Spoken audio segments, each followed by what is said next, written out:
My name is Marjorie Hayes, and I truly believed I had already survived every kind of heartbreak life could offer. I was wrong.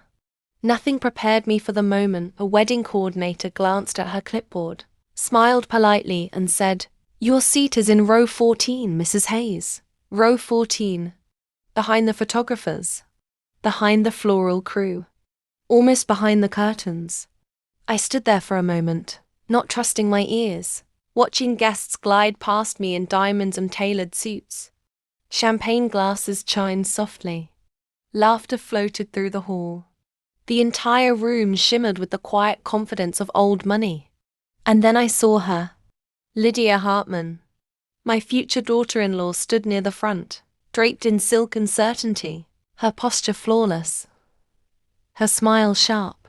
Her eyes flicked toward me for half a second, just long enough to confirm something cold and deliberate. This was intentional. Beside her, her mother Vivian leaned in and whispered something. They shared a smile, small and controlled, the kind that feels like a verdict. I searched the room for my son. Luke didn't look back. No confusion. No protest. No defense. He simply lowered his eyes and let it happen. That hurt more than the chair ever could. I walked to row 14 with my chin lifted, though my heart felt like it was folding inward. I sat down and smoothed the navy dress I'd worn so many times before, suddenly aware of every faded seam, every place life had worn me thin. Whispers floated down the aisle. "Is that his mother? I heard she works at a senior center. I guess she doesn't fit their crowd." I kept my hands folded in my lap, steadying my breath, reminding myself of everything I had survived. I raised my son alone after my husband Daniel died. I worked. I sacrificed.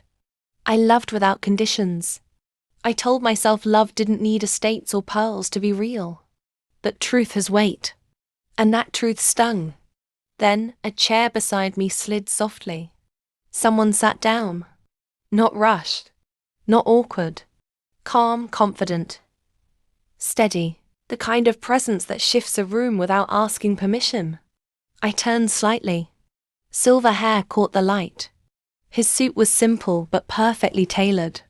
He smelled faintly of cedar and citrus, familiar in a way that made my breath catch before my mind could explain why. He leaned closer and said quietly, "Let's pretend we came together." I looked at him fully then, and 50 years collapsed into a single second. Benjamin Carl. My first love. The man I lost long ago without ever knowing why. Suddenly, row 14 didn't feel like punishment anymore. It felt like the beginning of something none of them saw coming. When the ceremony ended, people rose all around me in waves of polished applause. Chairs scraped softly against the floor. Cameras clicked.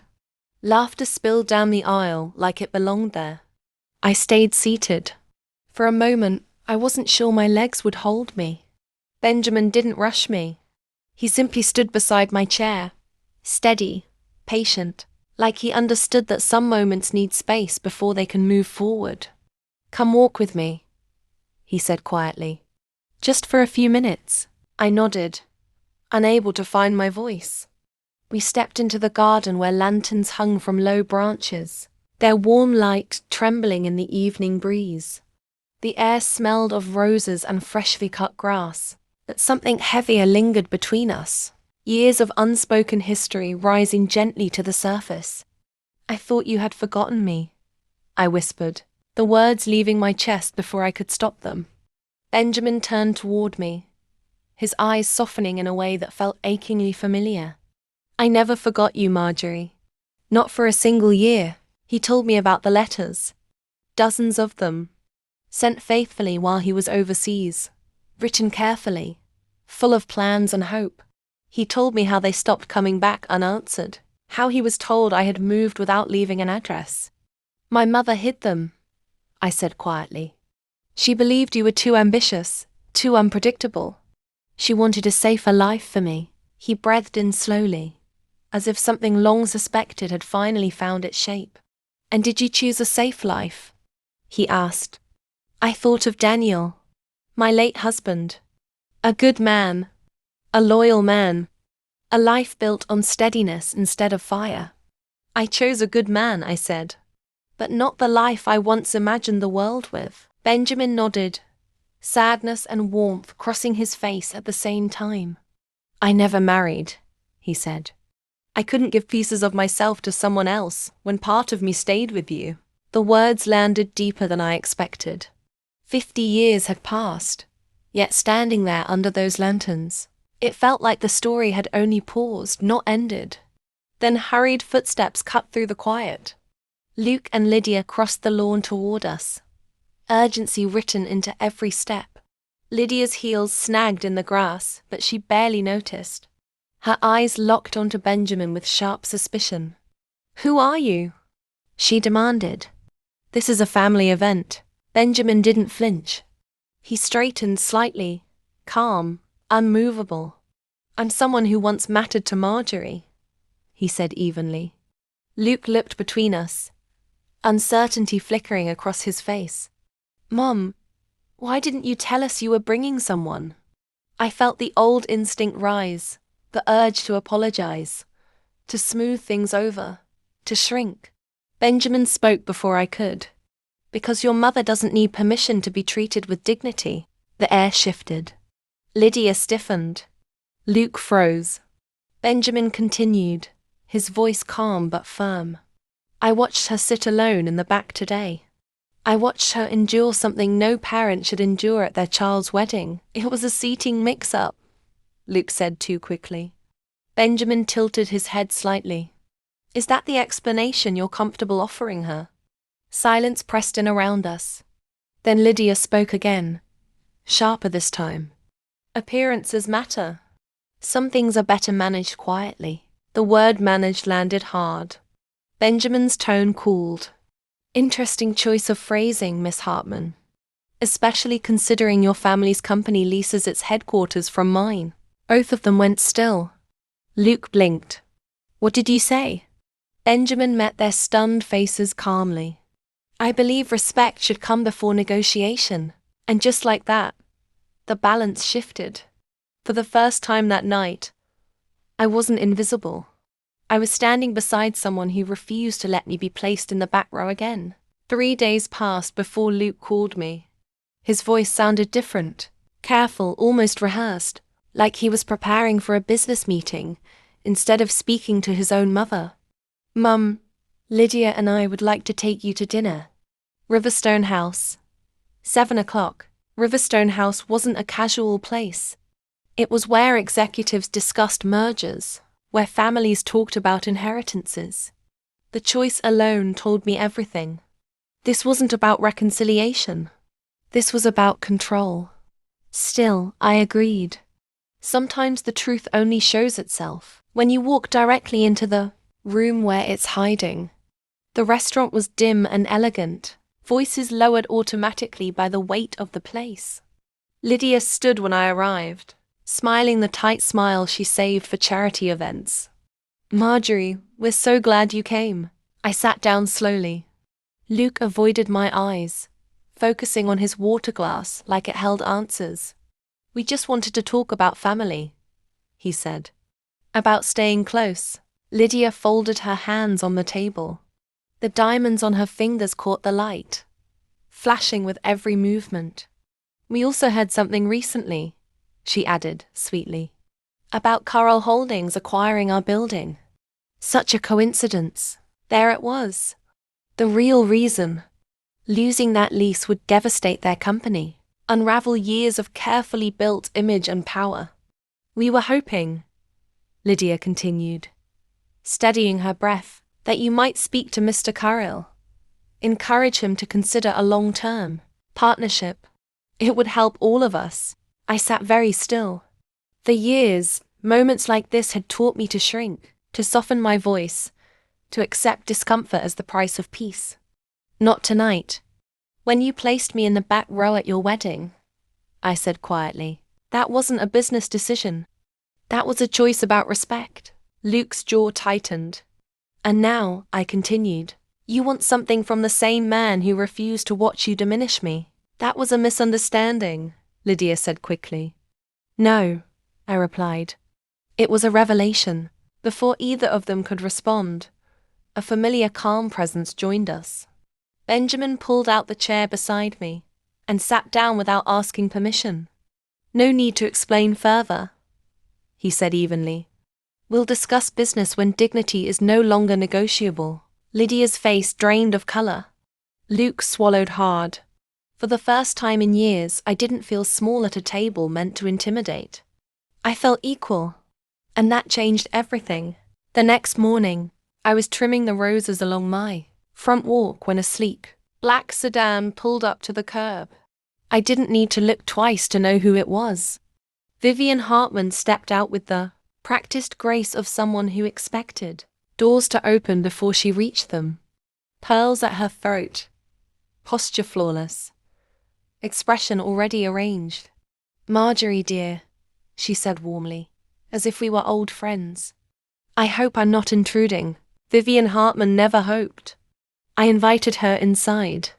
She sat on the edge of the sofa, purse resting on her lap like a symbol of authority. Without hesitation, she opened it and slid a crisp envelope across the coffee table. Inside was a check.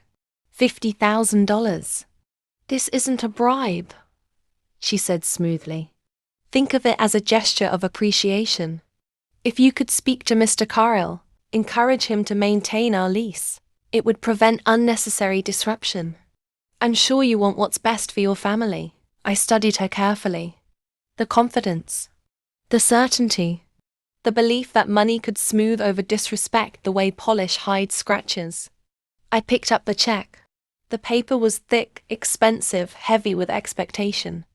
Vivian watched me closely, waiting for gratitude, for compliance, for me to fold. Instead, I tore it in half. Once, then again, and again. The pieces scattered across the table like pale confetti. Her composure cracked for the first time. "That was unwise," she said coldly. I stood and opened the front door. "Doing the right thing often looks unwise to people who measure worth in dollars." She gathered her purse slowly, eyes sharp with warning. "Be careful. You don't understand the world you're stepping into." I met her gaze without flinching. "Then it's time I learn it on my own terms." She left without another word. The roses outside smelled sweeter than they had in years. 2 days later, Benjamin asked me to meet him downtown. His office sat high above the city, sunlight pouring through tall windows. He wasn't alone. A woman in a grey suit introduced herself as Claire Eastwood, senior counsel for Carroll Holdings. She slid a folder toward me. "We've reviewed the Hartman Realty lease. There are violations that allow immediate termination." My stomach tightened. Claire turned the page. "There's another option. Revised terms. Accountability." She read them aloud. "A public apology. A scholarship in Daniel's name. Donations to senior justice programs. A formal ethics policy. Every condition tied to dignity, not destruction." Benjamin looked at me gently. "This isn't revenge. It's correction." My hand trembled slightly as I held the pen. I signed, not for power, but for self-respect. And the moment I did, I knew something irreversible had begun. The announcement came sooner than anyone expected. 3 days later, Hartman Realty hosted their annual charity gala, an event known for velvet gowns, polished speeches, and carefully protected reputations. That night, the room carried a different kind of tension, subtle, watchful. I arrived quietly and took a seat near the aisle. I wore a simple grey dress and a pearl pin Daniel had given me years ago. Nothing borrowed, nothing loud, just something that reminded me who I had always been. When the lights dimmed, Lydia stepped onto the stage. Her smile was practiced, but her hands trembled slightly as she unfolded a printed statement. The microphone hummed in the silence. "Before tonight's program begins," she said, "I am required to make a formal apology." The room stilled. She swallowed and continued. "On the day of my wedding, I treated my mother-in-law, Marjorie Hayes, with disrespect. I allowed concerns about appearance to dictate my behavior. That was wrong. A ripple moved through the crowd. She read the rest. The scholarship, the donations, the ethics policy. Each word felt heavier than the last. When she finished, I stood and walked toward the stage. I accept your words, I said evenly. But forgiveness isn't a moment. It's the choices we make after the truth is spoken. The applause that followed wasn't loud or dramatic. It was steady, respectful. The next morning, Luke stood on my porch holding 2 cups of coffee. I failed you, he said quietly. And I'm sorry. We sat together in silence, a kind that heals instead of wounds. Later that week, Lydia asked to meet me alone. No diamonds, no armor, just honesty. And for the first time, I believed her. A month later, Benjamin invited me downtown again. This time, he showed me a space overlooking the lake. Sunlight flooding the room. The Harold and Marjorie reading corner, the sign read. My breath caught. You spent your life lifting others, he said. Your name deserves to stand somewhere visible. Then he asked me to travel with him to Italy. And I said yes. As the plane lifted into the sky, I felt something I hadn't felt in years. Lightness. I wasn't reclaiming a seat anymore. I was choosing where to sit.